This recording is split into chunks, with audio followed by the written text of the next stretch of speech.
This is StoryBeat, Storytellers on Storytelling, an exploration into how master storytellers and artists develop and build brilliant stories and works of art that people everywhere love and admire.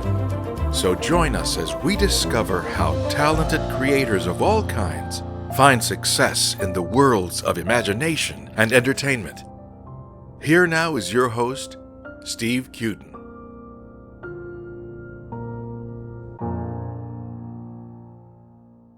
Welcome to StoryBeat. We're coming to you from the Center for Media Innovation on the campus of Point Park University in the heart of downtown Pittsburgh, Pennsylvania. If you like this podcast, please take a moment to give us a comment on whatever app or platform you're listening to. Your support helps us bring more great episodes to you. My guest today, Peter Bogyo, is a theatrical general manager of award-winning Broadway and Off-Broadway shows. He's an executive producer and a leading producer of special events and benefit concerts. His book, Broadway General Manager, Demystifying the Most Important and Least Understood Role in Show Business, has just been published and is available at Amazon.com. On Broadway, he's been the general manager of Love Letters, The Trip to Bountiful, Stick Fly, Time Stands Still, American Buffalo, A Moon for the Misbegotten, The Blonde and the Thunderbird, Sly Fox, Fortune's Fool, and Voices in the Dark. Also on Broadway, Peter served as associate producer for Starmites, which was nominated for 6 Tony Awards. Off-Broadway, his general manager credits include A Mother and a Gun, Adult Entertainment, Showtune, Mr. Goldwyn, Madame Melville, and The Unexpected Man. Peter's a member of the Broadway League and the Association of Theatrical Press Agents and Managers. He's a Tony Award voter and a graduate of Yale College and the Commercial Theater Institute, both programs. He's lectured on general managing and budgeting for the Broadway League, the Commercial Theater Institute, and Theater Resources Unlimited, and also at Yale College. So I'm really thrilled. I'm delighted to welcome Peter Bogyo to StoryBeat today. Peter, so glad you could join me.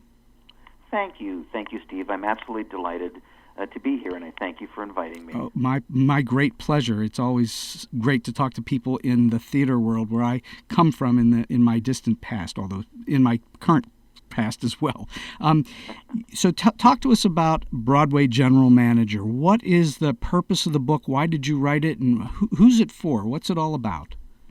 Well, thanks, Steve. I wrote the book for a number of reasons. I think perhaps the foremost is that no literature exists on this very important, vital topic, that of being a general manager. So I really wanted to share my knowledge both with aspiring professionals who may be contemplating a career in the theater as a general manager or an arts administrator, as well as with people who love the theater and just want to learn as much as possible about it. So those are the people that I hoped to reach. And I also say that I partially wrote the book out of self-defense because I have learned over the years that even my closest friends who've known me for decades often misintroduce me because they don't really understand what I do. So they may say, this is my friend Peter, he's a stage manager. And I'll say, no. Or no, this is my friend Peter, he's a company manager, not since 15 years ago. And I think part of the problem is that the title general manager doesn't tell you anything. If somebody says to you, I'm a costume designer, you can pretty much figure out what they do. Sure. But if someone says, I'm a general manager, people tend to kind of look at you blankly and smile, and you can sort of see the little wheels turning inside their head. And what thinking, what does a Broadway general manager do? What the heck does he do? What is it? So I hope the book will answer that. It took me a whole book to answer that question, but if you'd like me to boil it down yes, to please. The simplest terms, I like to say that in show business, I'm the business half. Producers hire me to oversee and administer all the business and, in particular, the financial aspects of a commercial production. So I budget the show for them. I tell them how much money they need to raise to produce the show. I also do an operating budget and tell them how much money it's going to cost to run the show, to operate the show on a weekly basis. I track the investment as it comes in. I keep track of the expenses as the show is produced, and I'm constantly comparing them to the budget on a line-item by line-item basis. Once the show opens, I'm still very involved in maintaining the show, analyzing sales, figuring out what we could do better, where there's a weakness, what needs help. So really everything you can imagine, if it has a financial implication, people look to me to quantify it, to advise them, and to protect them. So it's mostly on the financial side. In other words, why you're different than the producer of the show, I assume, and if so, how are you different than the producer, and why can't the producer do what you do? Well, that's a great question, Steve. The two things every producer has to do are, one, choose the piece that they want to produce, and two, raise the money for it. After that, depending on a producer's experience and what they enjoy doing, my job can slightly vary. I need to complement the producer. But aside from, usually the first thing I do is budget a show for a producer, because once they have the rights, which they normally obtain with the help of the production attorney, the very next thing they want to know is, what's it going to cost? How much money do I have to raise? And so they need to come to a general manager to initially prepare those budgets, which really convey a business plan quantified. Then after we have the budgets, I negotiate all the contracts on behalf of the producer, hopefully in line with the budgets. So with the director, with the actors, with the designers, with the casting agent, all the contracts, other than the initial agreement with the author, which, as I said, the production attorney conventionally does. I negotiate those contracts. My office becomes really the official business address of the entity that produces the play. So mail for the show comes to us, bills come to my office, we pay bills, we generate payroll, we calculate union benefits for the union members' pension and health and annuity, we withhold dues and remit them to the various unions on behalf of their members, we calculate royalties, profit distributions, I make sure insurance is bound, I review advertising and marketing, and I keep track of what we're spending for what endeavor and what return on that investment are we getting. I hire people, I fire people if need be. So really, it is all the business aspects of a commercial show, but the heaviest emphasis is on the finances or anything that has a financial implication. Are you involved in the creative end of things? Do you ever help them to make creative decisions one way or another? Rarely. Certainly as a general manager, which is perhaps right after the producer the most important position. My opinion may be sought, and I certainly have the option of talking privately to my lead producer and saying, I had a thought. Have you ever thought about this star for that role? But my job is not primarily creative. It is to support the creative with a very sound financial underpinning.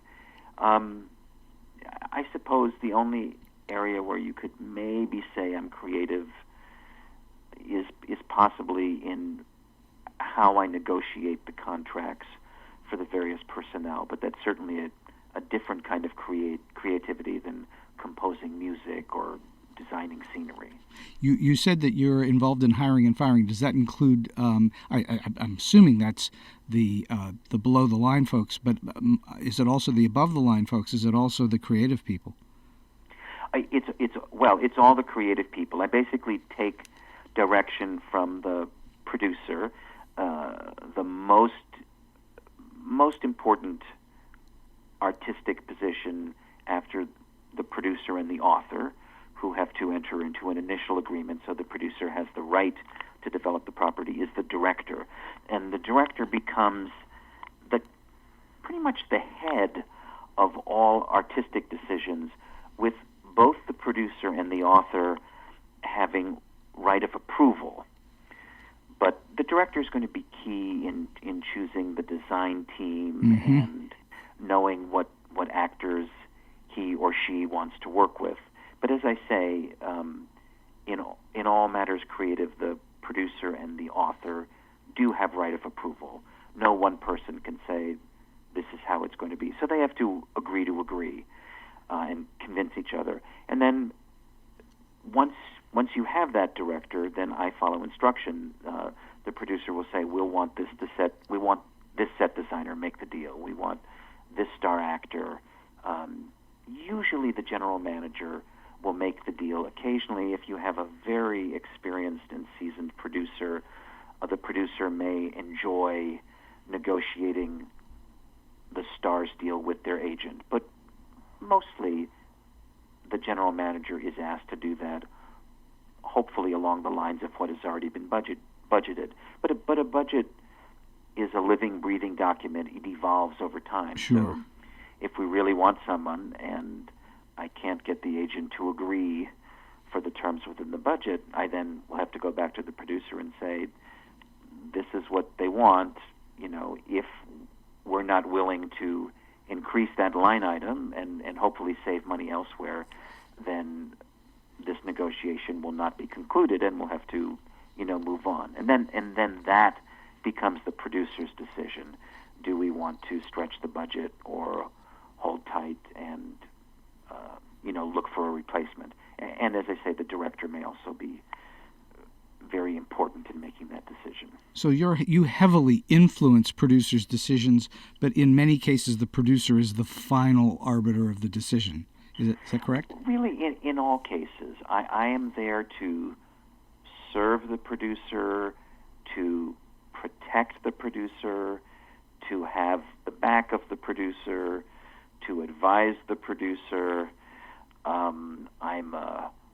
Sometimes I'm a confidant, sometimes I'm the father confessor, sometimes I'm the bad cop, so the producer can play the good cop. It's a very complicated relationship between a producer and a general manager. It's a fascinating, very vital one. Mm-hmm. And do you are you able to pick and choose what projects you work on, or is it pretty much people come and find you and hire you? People tend to come to me. I'm fairly well known, and I have a body of work. Obviously, it's my decision if I wish to work with a given producer on a given project, how busy I am, how much I like the property. But I am freelance, and people tend to come to me. But because the relationship between a producer and general manager is so tight, I sort of hesitate to use the word codependent, but it certainly can become that. Usually, if a general manager works well with the producer will always come back to that general manager because they trust that person, they have a method of communication with them. You really have to trust your general manager because I'm there to look out for the producer. Sure.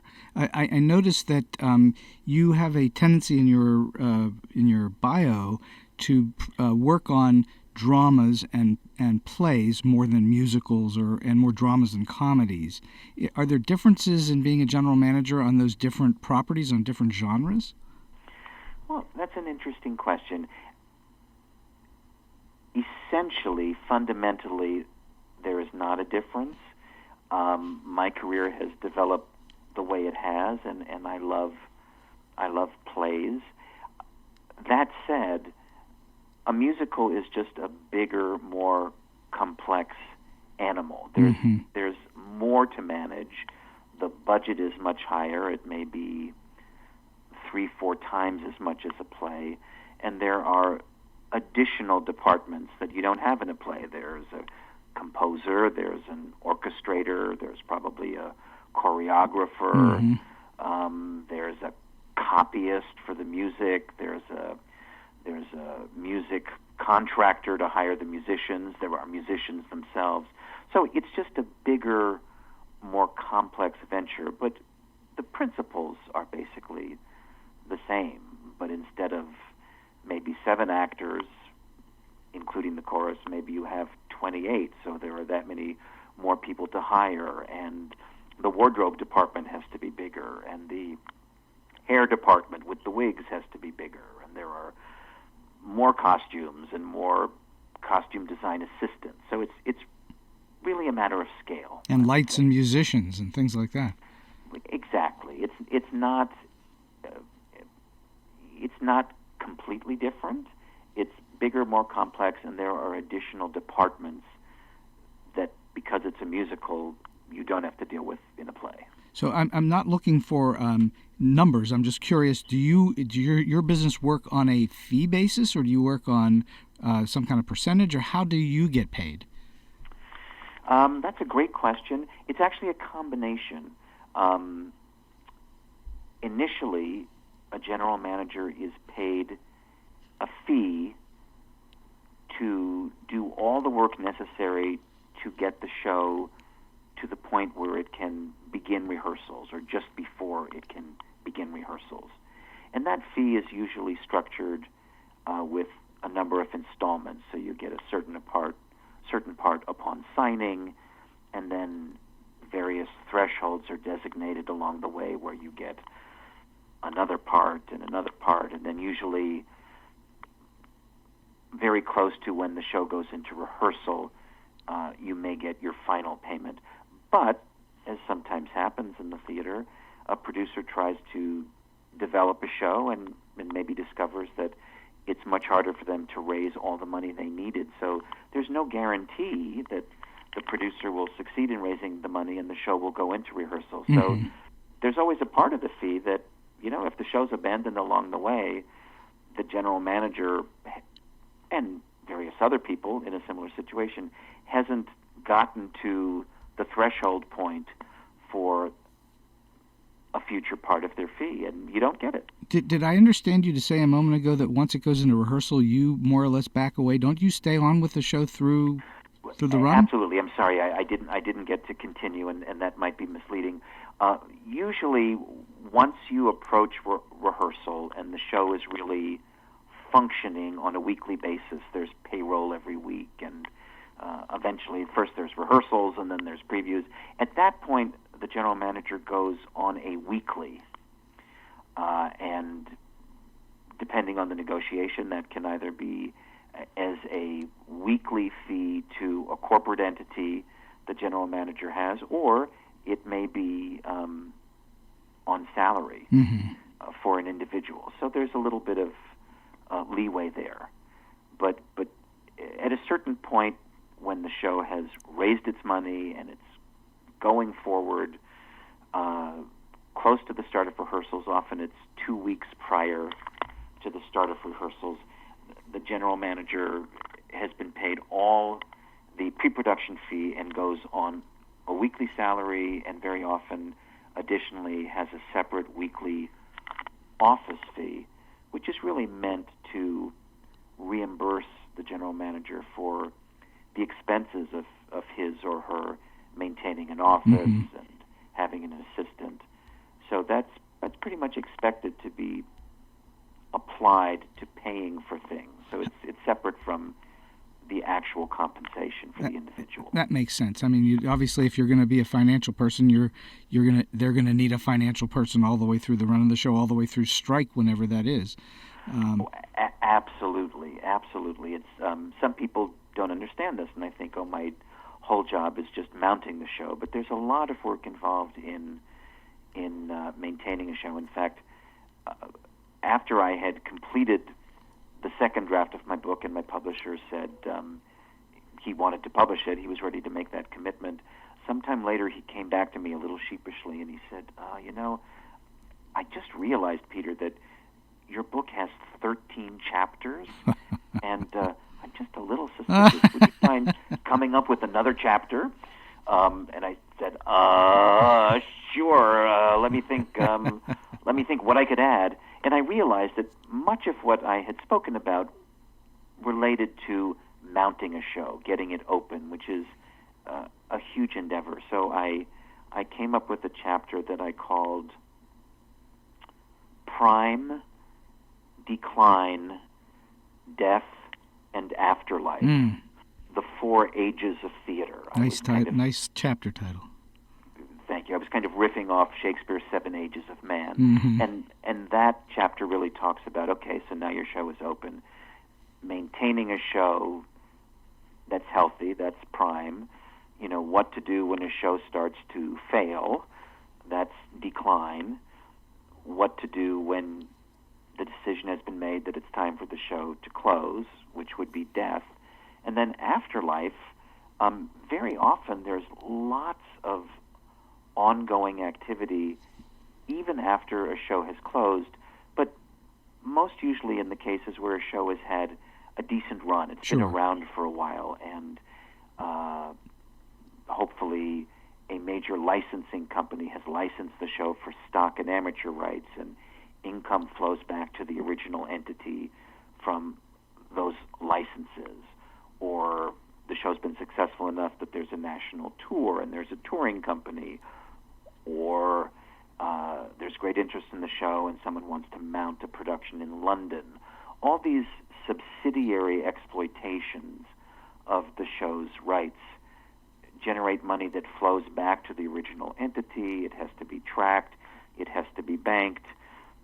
Profit distributions can then be done on these monies that are not just operating profit from Broadway, but from these other sources. Accounting statements have to be done that at the end of each year. So there can be quite a bit of work even after a show has closed. If the show's been a flash in the pan and opened and closed really quickly, it's unlikely that there will have been interest in those subsidiary exploitations of the rights, but there certainly could be. Well, as you know, I'm affiliated with one show that has done fairly well on Broadway, and so I am familiar with terms like gross weekly box office receipts and things like that.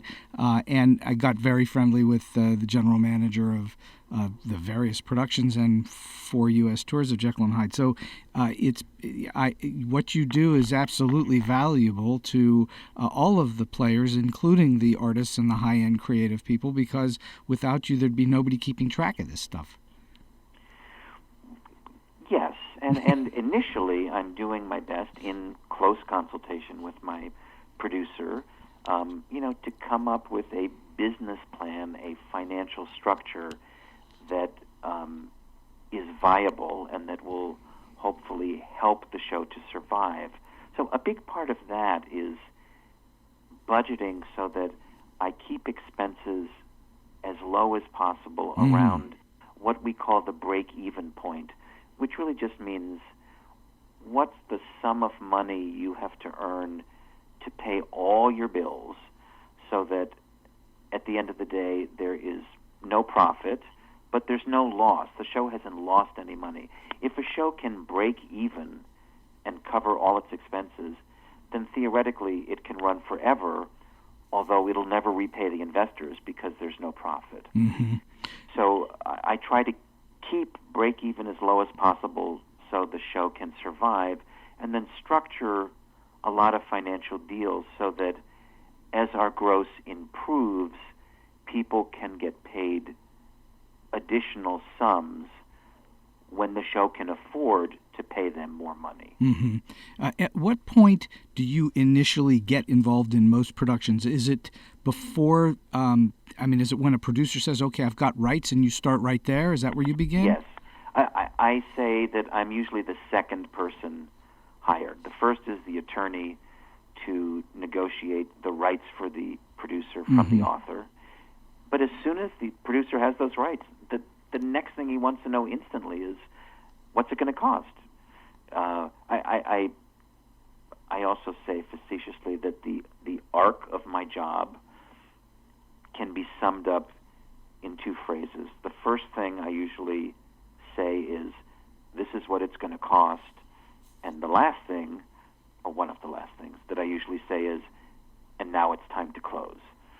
And in between, there is an incredible wealth of detail that has to be attended to. Okay, but yeah, I'm the second person on board, if not the first. You know, sometimes I'll say, well, do you have an attorney? You need an attorney. Do you know theatrical attorneys? Would you like me to recommend several people for you to interview? But, you know, a producer can't raise money without knowing how much money he or she has to raise. Sure. So I've got to be there right at the beginning. Sure. It's clearly what you do is a highly detail-oriented function, and so I'm assuming you get involved in multiple projects and productions at one time. How do you keep everything straight? What do you do? Well, that's a great question. Personally, I prefer to keep my business kind of a small boutique where I am personally involved and deeply involved in any project I take on. There are much larger offices who have associate general managers and, I mean, it's certainly possible to have an office which is more of a well-run factory. But I did once, and I talk about this in the book, I once had two shows happening almost simultaneously. They were just a couple weeks apart in terms of their first rehearsal date and their first preview date and their opening night, almost identical. And they had largely the same support teams. They had the same group of producers producing both these shows, one off-Broadway, one off-Broadway. They used the same press agent for both, the same advertising agency for both, the same production attorney for both, the same casting director for both. I was the general manager for both. But by sheer coincidence, each show starred someone named Alan. Oh.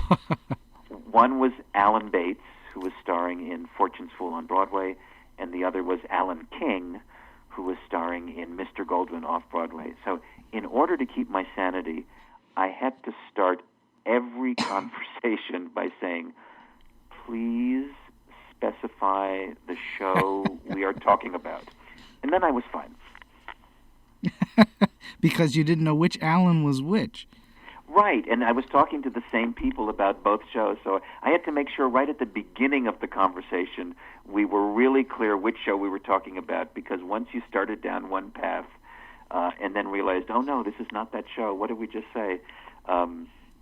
Just had to get it right at the top, and then I was fine. Okay, so there are in your book, you go into great detail in various elements of going into putting a production together from the financial aspect.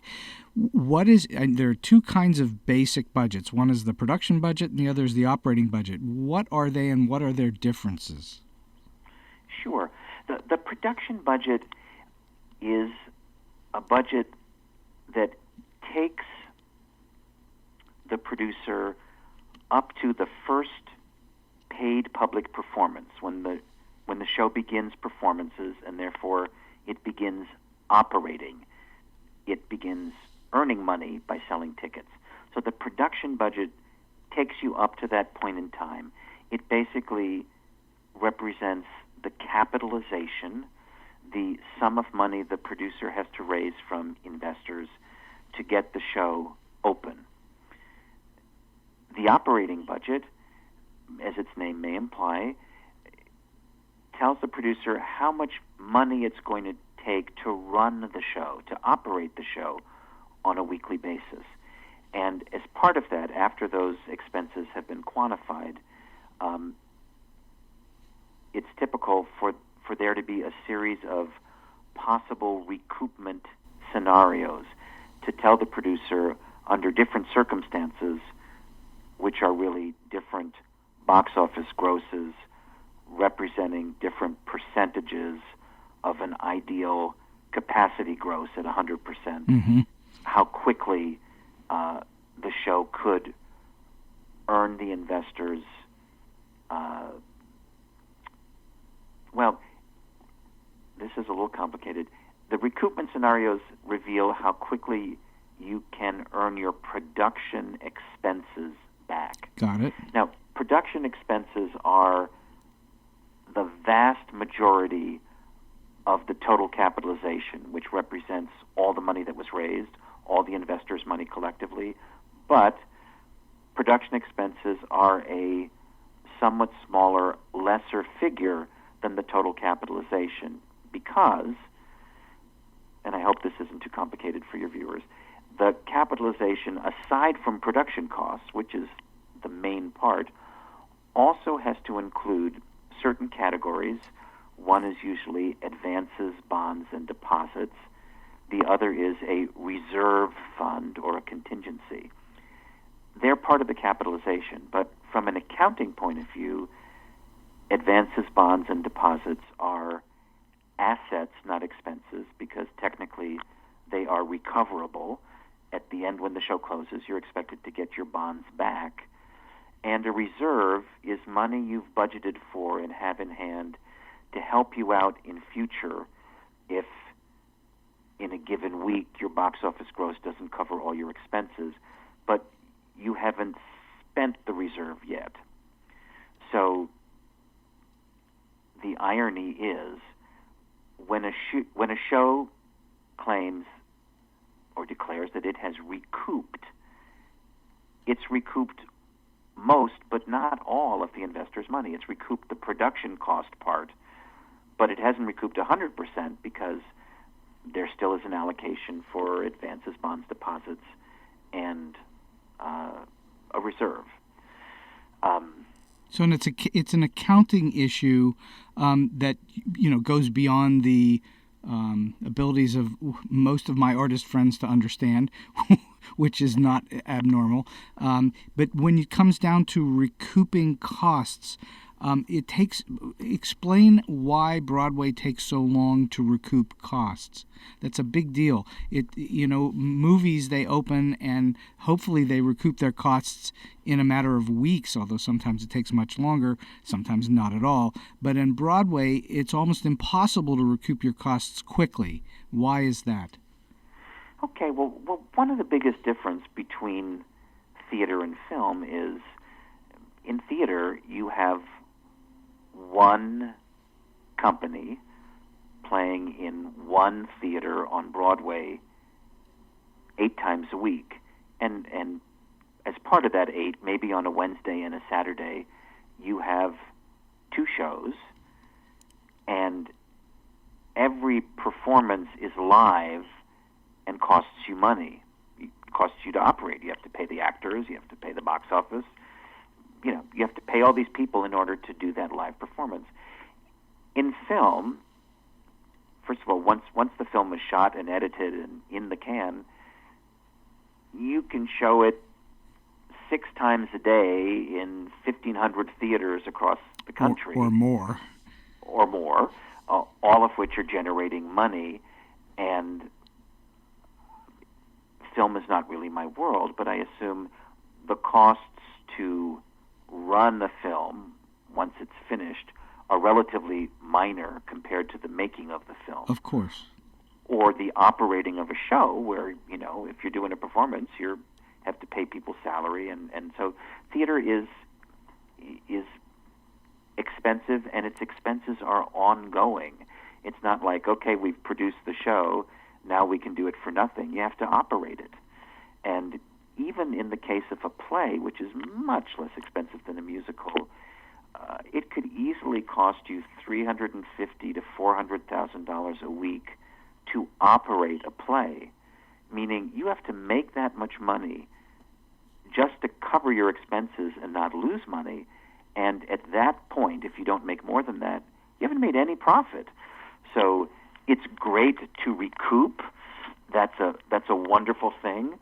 But the name of the game ultimately is making profit, because someone could bury their investment in their backyard, dig it up in 9 months, and they would have essentially recouped it. They'd have the same money they started out with, but they wouldn't have earned any profit on it. I had to explain to friends of mine over time, when Jekyll and Hyde was running on Broadway, that sometimes the weekly box office was just barely covering the expenses, and they were keeping the show running when it was, sort of on life support, and they'd be making profit of maybe $2,000 to $6,000 a week on many hundreds of thousands of dollars worth of budget. And that concept was kind of odd to people, that it can cost a lot of money and you make very little profit. Well, that certainly can be the case, and also conventionally there are different, fairly predictable and standard slump periods of the year. Sure. That a show has to get through in order to keep running. The middle of January. Exactly. Usually, in September, there's a slump right after Labor Day. People with families are focused on getting back to school. There are a series of Jewish holidays which would preclude Jewish audiences from necessarily going to the theater. Mm-hmm. So September is a slow month.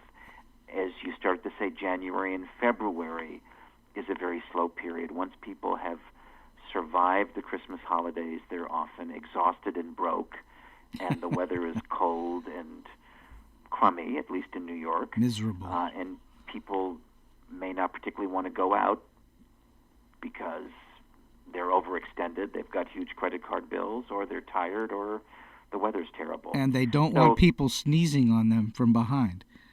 Exactly. So, a show has to operate continuously. So part of the trick is getting through those slump periods, surviving them, so then you can then get to the healthier operating periods where the show will make more profit. So, so you clearly get deeply involved in your properties. You are pretty hands-on. You're saying that you don't delegate a lot of this work to other people, like in a bigger firm. Tell us about your day. What is your day like? How do you go about your business? What do you do every day? Well, that's a great question. One of the most interesting things about my job that I love the most is that I have to interface and communicate as needed with just about every conceivable facet of the production.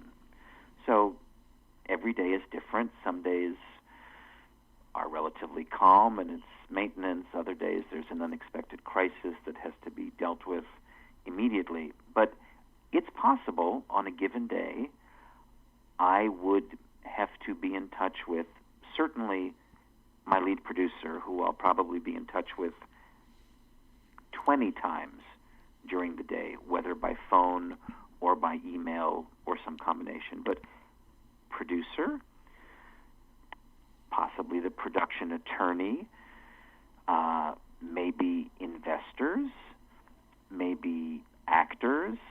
I could be in touch with their agents. I could be in touch with the casting agent of the show.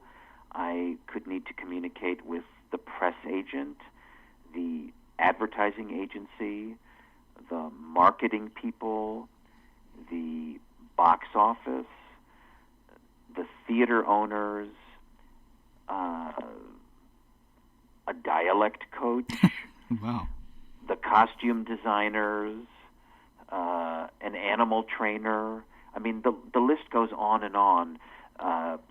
Someone suggested to me that my position is like unto a linchpin, that all these different facets have to kind of go through me. I have to have the overview.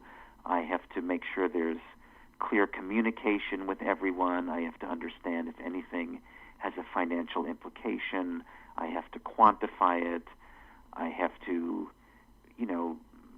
have an overview of everything, make sure things get done.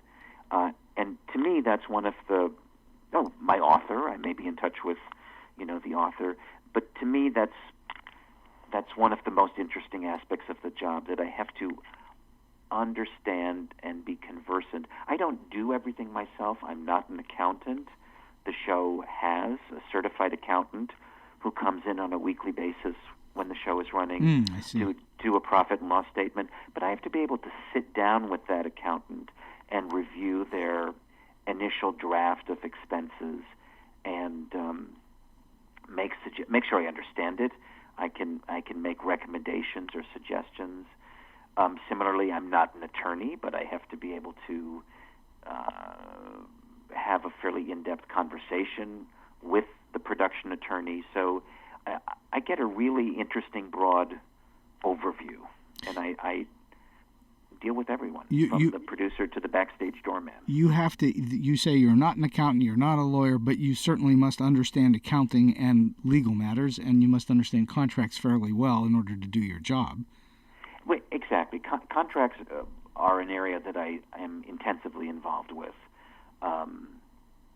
And as I say, normally the production attorney negotiates the option agreement, which is the basic fundamental agreement between the author and the producer, granting the producer all the production rights they'll need to produce the show. But after that, I pretty much negotiate all the other contracts on my own.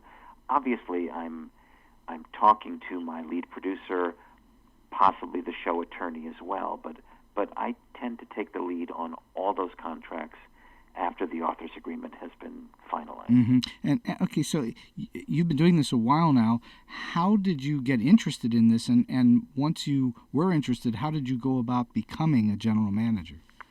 That's a great question. These are both things that I do discuss in the book. And the first question in particular, how did I come to be a general manager? It's very interesting because it kind of happened. It wasn't planned. It was a discovery. I thought I had wanted to be an actor, and after college I came to New York to pursue that professionally, to study with some very well-known acting teachers and try to get that career going. And after 7 years, I found an original script that had a really exciting role in it that I wanted to play.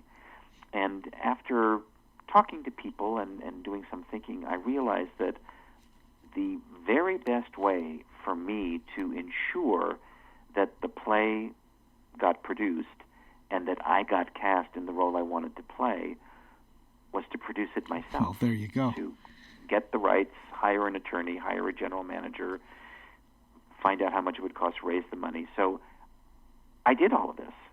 And the play went on. It was done in a small, modest showcase. It ran, I don't know, however many performances, a handful of performances. And I think it was successful on its own terms.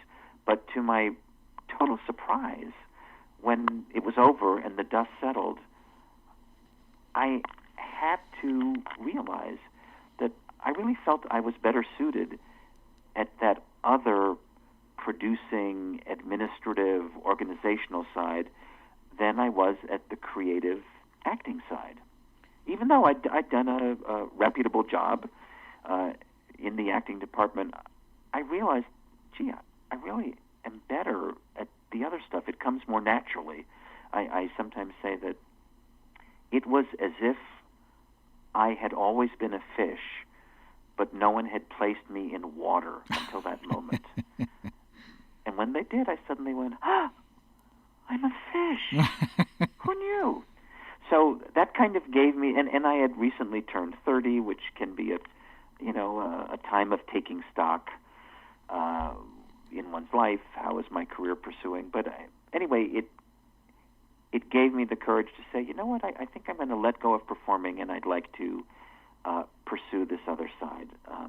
So once I'd made that decision, I went to work for a general manager, mainly because I thought I wanted to ultimately become a producer, and I knew that the two things every producer had to do, as I mentioned earlier, were choose the piece and raise the money. But I didn't think anyone could teach me either of those things. I felt the choosing was taste and the raising of funds was salesmanship, which I'd always been naturally good at. I always sold the most Boy Scout Christmas wreaths and won the newspaper magazine drive. But I realized that there was a lot that was closely connected to producing that it seemed a producer did in conjunction with this other kind of mysterious person whose title didn't give me any clue as to what they did, namely a general manager. So I decided I would try to go to work for a general manager to learn the nuts and bolts of what is very, very closely aligned to producing.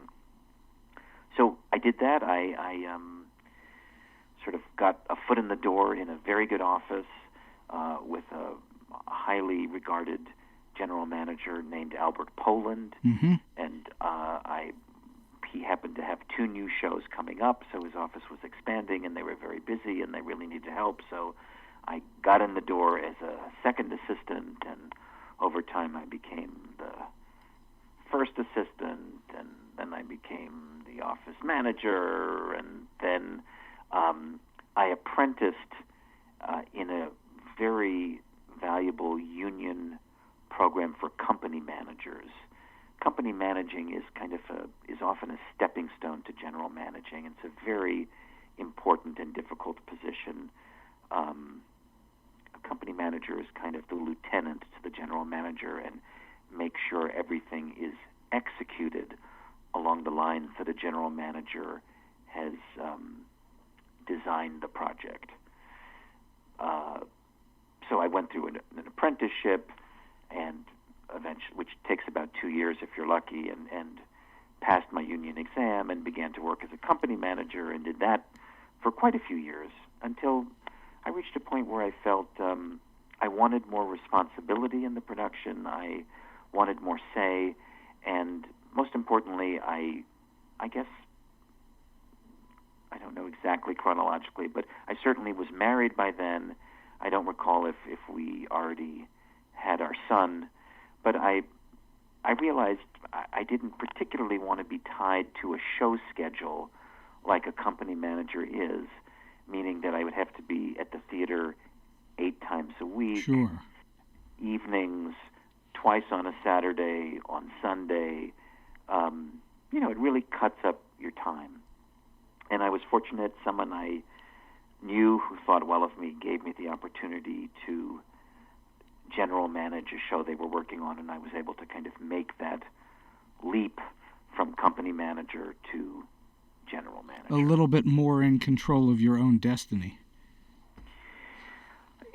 Yes, or at least it has the illusion of that.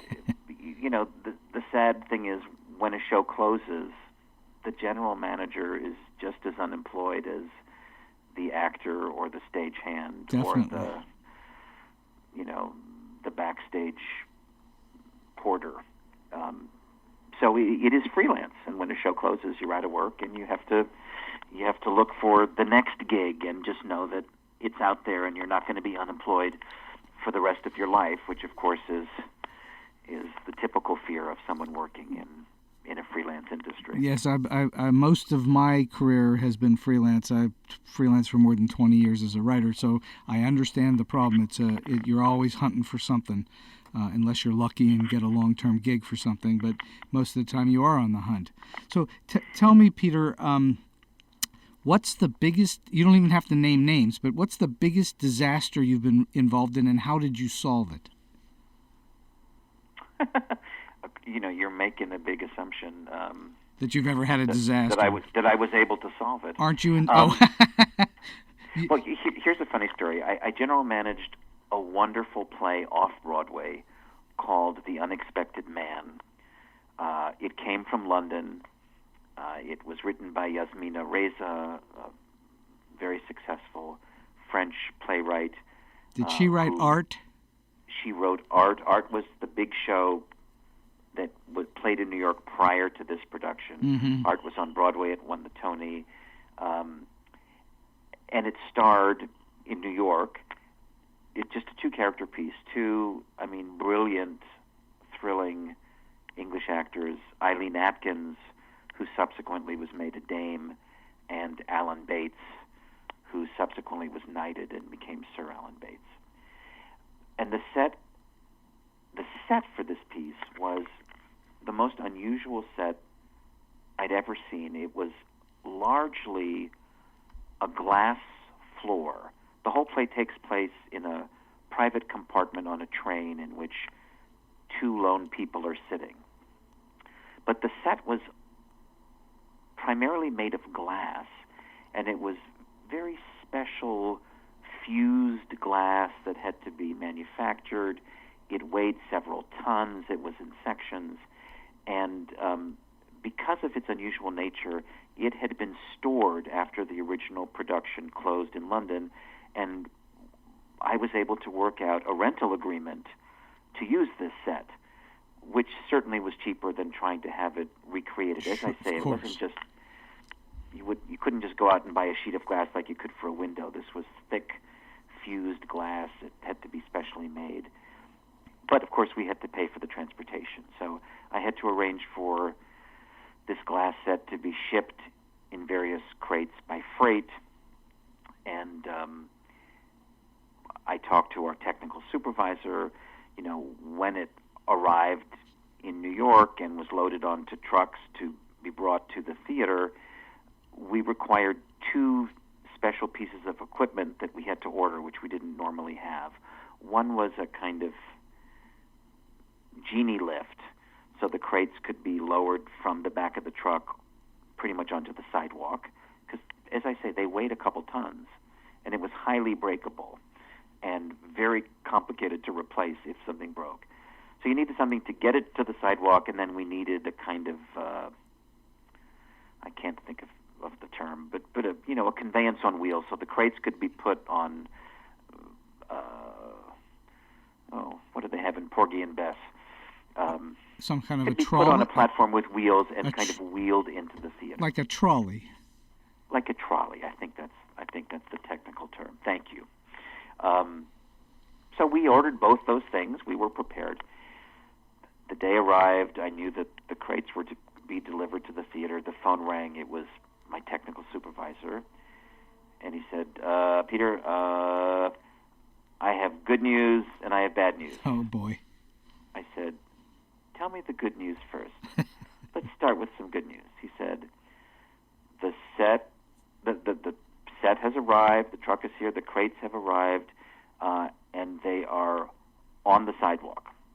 And, nothing seems to be broken as far as we can tell. They hadn't opened them yet, but nothing was dropped. Seemed like they were outside the theater on the sidewalk. I said, great. What's the bad news? Those trolleys, if that's what you call them, were not delivered. The manufacturer lied to us. He assured us he would have them to us prior to this day, but he can't deliver. I have no way to move these 2-ton crates of glass off the sidewalk into the theater. Can you hire someone to stand outside for the next 24 hours, including overnight, guarding these crates, and tomorrow morning I think I can figure out a way that we can open the crates and unpack them on the sidewalk and carry the glass in piece by piece to the theater. It's like, okay. And I guess sort of this needs to be solved instantly because they're sitting on the sidewalk and we need to have someone protect them. So happily, I realized that I lived in an apartment building that, in order to cut expenses, had one doorman for 8 hours a day, but we wanted more presence in the lobby, so we augmented that with a security guard for 8 hours a day. And so I called the managing agent of my apartment building and said, can you give me the name of the security company? I called the security company and said, I need someone as soon as possible, or a series of continuous shifts starting as soon as possible to stand outside. And it wasn't the dead of winter, but I know it was fairly chilly, overnight, whatever, to guard these crates. And they were happily able to provide someone on short notice. But, even then, it devolved to me to figure out, okay, what if this poor guy's going to have to go to the bathroom at some point? He's going to, maybe need to get a cup of coffee.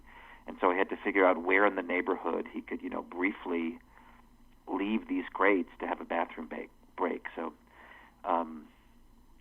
that was a biggie to solve instantly. The good news had to have been in with the good news that nobody was just going to pick them up and walk away. Right. They couldn't steal them, but you couldn't leave them unsupervised either. What if someone broke in, or...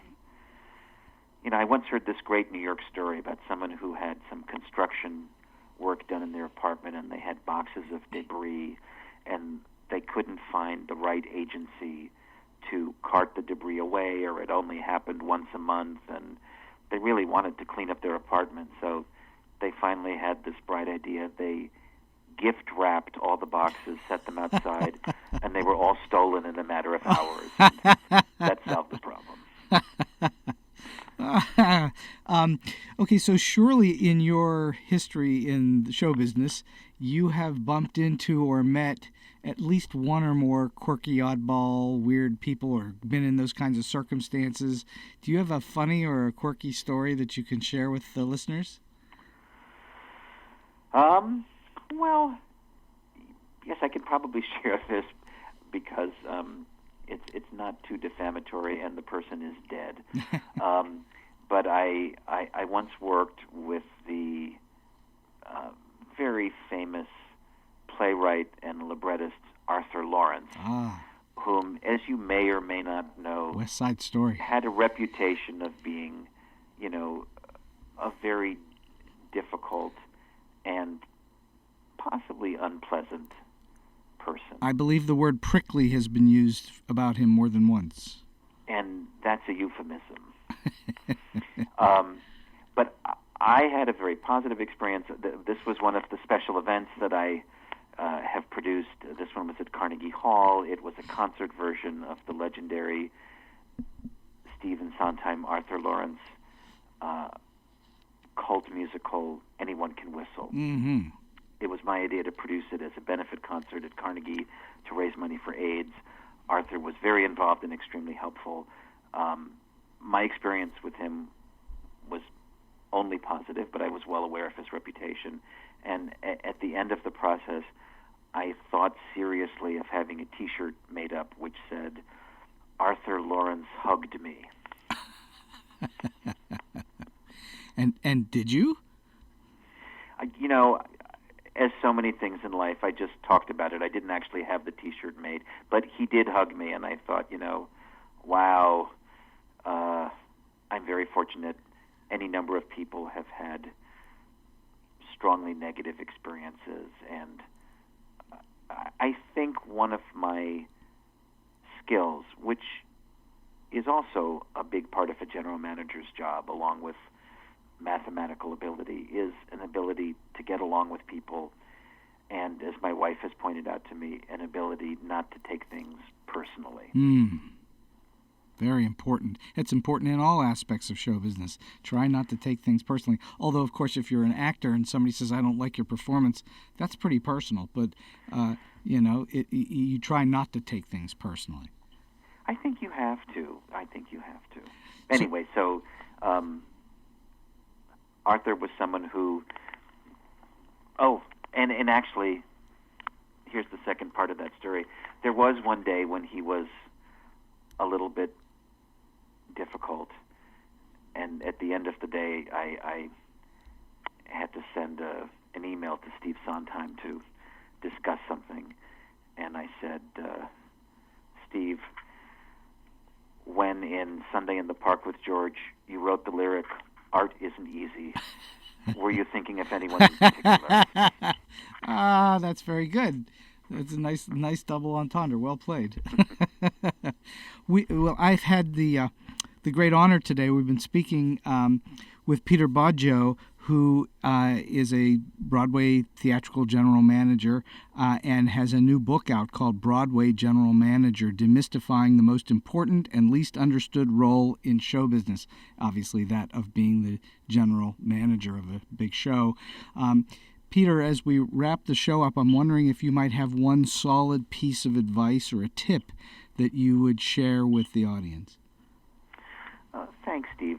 I've thought about this, and I would say follow your passion. Try to do what you really love. Give it 100%, if not 110%, because the arts in general and theater specifically, are a very competitive field. There are lots of people who would like to find their niche in there, so it's not something you can attempt other than 100, 110%. Mm-hmm. Really listen carefully, learn all you can, try to make yourself invaluable where you're working, and if need be, at least for a short period of time, be willing to do anything it takes to get your foot in the door. If that's initially take an internship or to work for little or no money, obviously you can't do that indefinitely, but getting in the door and then making yourself invaluable is key. Well, I think that is extremely wise and useful advice. Getting some experience is always the way to go, because nobody starts off being the best at what they do. You have to work your way toward it. And if you're lucky, you find a mentor who will really take you under their wing and help you. Do I have time for a quick funny story? Of course. Are we out? Of course. Please do. Thank you. We've talked about a lot of serious things, so I have a great story. Part of what a general manager does, or perhaps delegates to a company manager, is to check people's expense receipt submissions, to look at the items that they've put down and check how much money they say it cost, and then see if that same figure has correctly been transcribed to a cover sheet, and then double check the math for the total. So I was doing this once for a series of sound department reimbursables on a show, and was surprised to see that one of the first items listed was condoms. And Yes. I thought, why is the show paying for somebody's condoms? So I investigated. I didn't want to jump to conclusions. I needed to find out more information. I investigated, and I discovered, which I had not known until that moment, that it is absolutely standard industry practice for the sound department to wrap the transmitter pack of a body mic in a condom to protect it from body sweat and possibly shorting out on stage. And the standard is one condom per transmitter pack per performance, 8 times a week. No particular color or texturing is required. It should definitely be non-lubricated.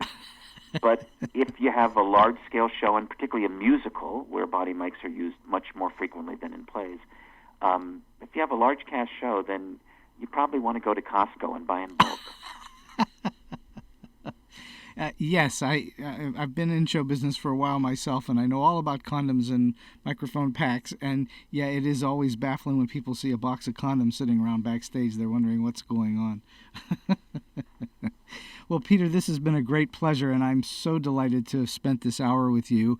I know that the listeners are going to get a great deal out of it, especially those that are interested in the business of show and how you go about doing some of the work that you do, and that it is required in order to put on these marvelous things that we call show business or shows or entertainment or whatever it would be.